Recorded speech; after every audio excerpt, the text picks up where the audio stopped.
नमस्कार साथियों, स्वागत है आपका YouTube channel PS education hub में। और सभी शिक्षक अब जो हैं वो निष्ठा प्रशिक्षण के अंतिम चरण में हैं। सभी लोग लगभग 18 जो मॉड्यूल हैं वो पूर्ण कर चुके होंगे और कुछ के शेष जो बच गए हैं, तो हो सकता है कि 15 जनवरी के बाद लिंक मिल जाए तो आप लोग जो छूटे हुए शेष मॉड्यूल हैं आप उन्हें पूरे कर लें। साथ में पोस्ट टेस्ट की भी तैयारी करते जाएँ। और पोस्ट टेस्ट के लिए हम कुछ सुझावात्मक जो प्रश्नोत्तरी है वो लेकर के आए हैं। ये जो प्रश्नोत्तरी है ये हमें जिला नीमच के प्रधानाध्यापक शिक्षक श्री पुष्पराज मसीह द्वारा प्राप्त हुई है, जो निष्ठा डीआरजी भी हैं।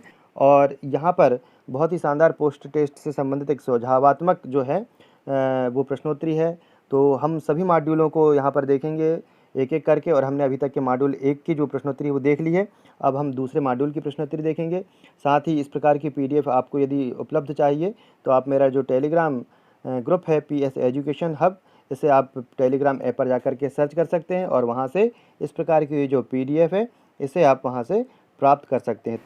तो आइए आज हम मॉड्यूल 2 की जो प्रश्नोत्तरी है उसे देखते हैं।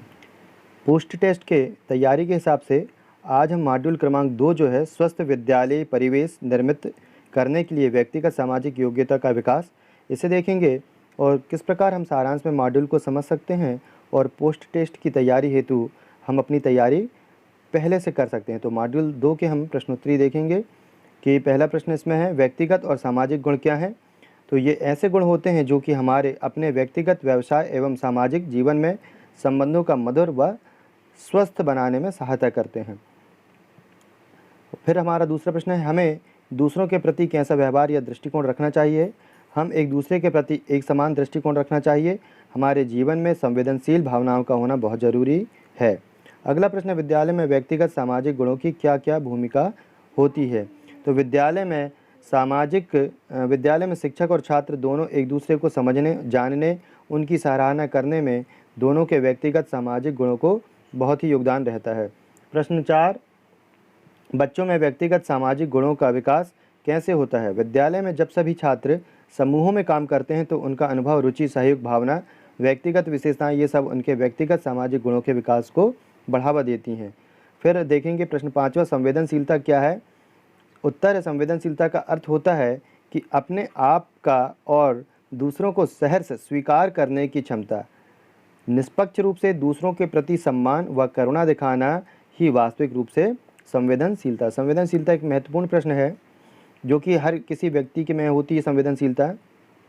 और इसका जो अर्थ है कि दूसरों के प्रति जो अपनी सहानुभूति होती है या उनको स्वीकार करने की क्षमता, निष्पक्ष रूप से दूसरों के प्रति सम्मान व करुणा दिखाना जो है वह संवेदनशीलता होती है। फिर प्रश्न 6वां है, बच्चे या किसी का विश्वास कैसे जीत सकते हैं।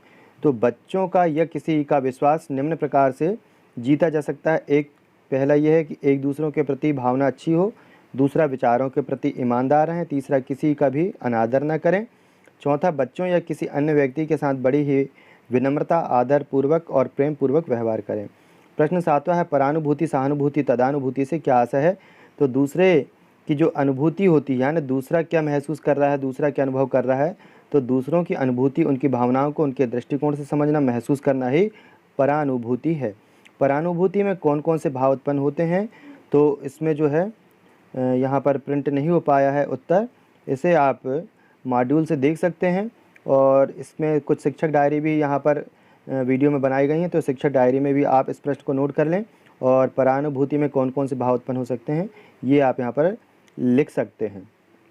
अगला प्रश्न है कि बच्चों की सुरक्षा के लिए चाइल्ड हेल्प लाइन नंबर जो है वो क्या है। तो वो जो चाइल्ड हेल्प लाइन नंबर जो है वो 1098 या 1098 है। प्रश्न 10वां है, पॉक्सो एक्ट और क्या है और इसके लिए किसके लिए है। तो पॉक्सो एक्ट 2012 जो है यौन अपराधों से बच्चों का संरक्षण करने संबंधी अधिनियम, protection of children from sexual act, इसको पॉक्सो एक्ट कहा गया है और इसका संक्षिप्त नाम भी है। तो जो पॉक्सो अधिनियम 2012 है वो बच्चों के हित और सुरक्षा को ध्यान में रखते हुए बच्चों को यौन अपराध, यौन उत्पीड़न से संरक्षण प्रदान करने के लिए लागू किया गया था। फिर प्रश्न 11वां है, हम में क्या समानता है, इस गतिविधि से बच्चों में किन किन कौशलों का विकास होता है। इसका उत्तर है कि प्रश्न देखें, हम में क्या समानता है इस गतिविधि से। ये गतिविधि थी मॉड्यूल 2 में, हम में क्या समानता है इस गतिविधि से। बच्चों में किन किन कौशलों का विकास होता है? तो बच्चों में इससे जो विकास है, पहला संवेदनशीलता है और दूसरा देखभाल की क्षमता। अगला प्रश्न है कि शिक्षक छात्रों में किन किन गुणों का विकास करने में मददगार बन सकते हैं? तो शिक्षक छात्रों के जो गुण हैं उनमें सहपाठियों से मधुर संबंध बनाने में, स्वस्थ आदतें जैसे आहार व स्वच्छता का विकास करने में, तीसरा समस्या समाधान निर्णय लेने में, चौथा है समय का उचित प्रयोग करना और अपने कार्यों के प्रति समर्पित होना। तो शिक्षक छात्रों में किन किन गुणों का विकास करने में मददगार बन सकता है? ये तो इस मॉड्यूल से बात हुई, लेकिन इसके अलावा भी ऐसी बहुत सारी चीज़ें हैं जिसमें शिक्षक जो है वो छात्रों के अंदर गुणों का विकास करने में मददगार हो सकता है। फिर उसके बाद हम प्रश्न देखेंगे, क्या पुस्तकालय के प्रयोग से किसी बच्चे में अच्छे गुणों का विकास कराया जा सकता है? उत्तर है हाँ, पुस्तकालय के प्रयोग से बच्चों में अच्छे गुणों का विकास कराया जा सकता है। जैसे बच्चों में अच्छे पुस्तकों को पढ़ने के प्रति रुचि उत्पन्न करना, फिर व्यक्तिगत सामाजिक गुणों का विकास करना, चित्रमय कहानी द्वारा उनके विचारात्मक गुणों को विकास किया जा सकता है। तो पुस्तकालयों के प्रति जो बच्चों में है अच्छे गुणों का विकास हम कर सकते हैं कि पुस्तकालय के प्रति बच्चे के मन में कैसे भाव उत्पन्न हो। अगला प्रश्न है, भाषा के कितने रूप होते हैं? तो भाषा के 3 रूप होते हैं। तो भाषा के 3 रूप जो हैं मेनली ये कहें हम कि एक तो होता है सांकेतिक होती है भाषा का स्वरूप, सांकेतिक रूप से हम बात कर लेते हैं। दूसरा होता है मौखिक और तीसरा जो है वह होता है लिखित। तो ऐसे 3 रूप भाषा के होते हैं।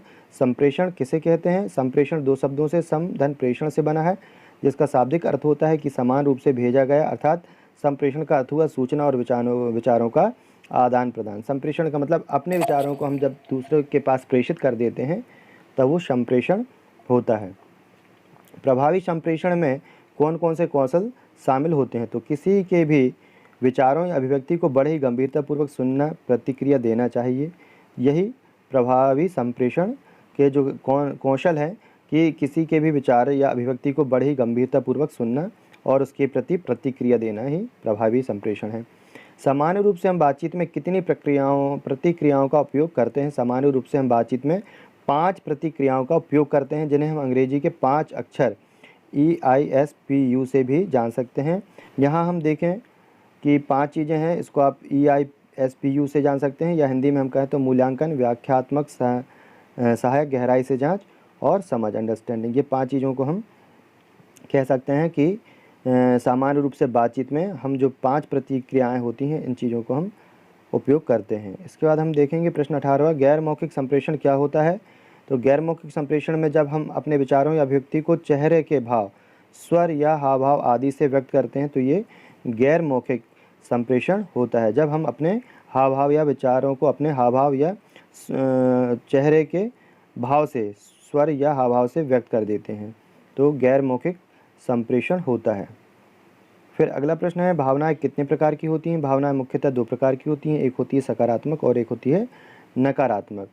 इसके बाद जो है मॉड्यूल 3 आ जाता है, जिसकी प्रश्नोत्तरी हम अगले वीडियो में देखेंगे। और वीडियो अच्छा लगता है तो लाइक शेयर ज़रूर करें, जिससे जितने भी साथी हैं वे सारांश रूप में जो है मॉड्यूल को अध्ययन भी कर लेंगे। और जो मुख्य प्रश्नोत्तरी है उसे तो हल करना ही है, साथ में ये मॉड्यूल से जुड़े हुए जो महत्वपूर्ण प्रश्न हैं इन्हें भी आप याद करते चलें, जिससे कि आपको पोस्ट टेस्ट में होने वाला जो भी कॉम्पिटेंसी टेस्ट है उसके बारे में आपको यहाँ पर जानकारियाँ प्राप्त हो जाएंगी।